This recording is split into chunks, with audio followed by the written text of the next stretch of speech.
За музейн тухай хуулийн төслийн үзэл баримтлалын танилцуулгыг уншъя.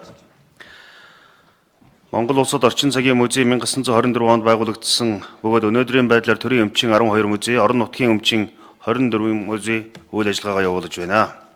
Монгол улсад музейн үйл ажиллагааг соёлын тухай болон соёлын өвийг хамгаалах тухай хуулиар ерөнхийлөн зохицуулж, соёлын асуудал хариуцсан засгийн газрын гишүүний баталсан хэд хэдэн журмын хүрээнд зохицуулсаар өнөөг хүрсэ.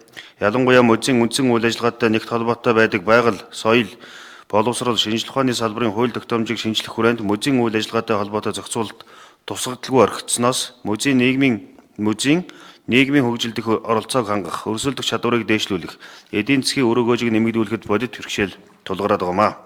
Иймээс Монгол улсад музейн үйл ажиллагааг эргэцэн үнцийг бий болгон музейн өмнө тулгамдсан асуудлыг шийдвэрлэж тогтвортой хөгжих боломжийг бүрдүүлсэн эргэцэн орчин бий болгохоор энэхүү хуулийн төслийг боловсруулад байна. Музейн тухай хуулийн төсөл нь анхдагч хуулийн төсөл бөгөөд 6 бүлэг 19 заалттай.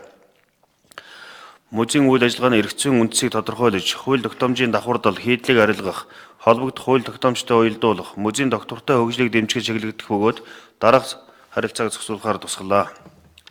Үүнд хуулийн 1-р бүлэгт хуулийн зорилт, хуулийн үйлчлэх хүрээ, хуулийн нэр томьёог тайлбарласан бол 2-р бүлэгт музейг хэрхэн байгуулах, музейн үйл ажиллагааны чиглэл, үзүүлэлт дэглэлт, үйлчилгээний төлбөр зэрэг музейн үндсэн үйл ажиллагааны зохицуулалтыг, 3-р бүлэгт музейн сан хөмрөгийн төрөл, бүртгэл, сан хөмрөгийг бүрдүүлэх, сан хөмрөгөөс хасалт, шилжүүлэх хийх зохицуулалтыг, 4-р бүлэгт музейн аюулгүй байдлыг хангахтай холбоотой зохицуулалтыг, 5-6 дугаар бүлэгт музейн ажилтан, сан хөмрөгчийн талаар болон музейн ажилтны ёс зүйн хэм хэмжээ, музейн үйл ажиллагаанд тавих хяналт хариуцлагын асуудлыг тусгалаа. Хууль батлагдсан гарснаар өмчийн олон хэлбэрийн музей байгуулагдаж, түүх соёлын дурсгал зүйлс болон соёлын үнэт зүйлсийг хадгалж хамгаалах, сурталчлах үйл ажиллагааны цар хүрээ, үйлчилгээний чанар хүртэем сайжирч, музейн нийгэм эдийн засгийн үр өгөөж нэмэгдэх боломж бүрдэнэ.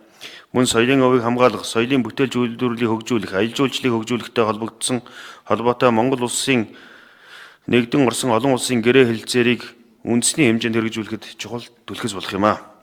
Түүнчлэн музейн үйл ажиллагааны зохион байгуулалтыг боловсронгуй болгох, музейн шинжлэх ухаан, танин мэдхүй, боловсролын салбарт гүйцэтгэх үүрэг нэмэгдэх, иргэдийн музейгаар үйлчлүүлэх хандлагад эерэг нөлөө үзүүлж, мэдлэг үйлдвэрлэх, түгээх, хөгжих орон зай энэ суур тавигдана гэж үзэж байна. Улсын хурлын эрхэм гишүүдээ музейн тухай хуулийн төслийн үзэл баримтлал, хуулийн төслийн хэлэлцэх хэсгийг хэлэлцэн шийдвэрлэж өгнө үү гэж та бүхнээс хүсэж байна. Баярлалаа.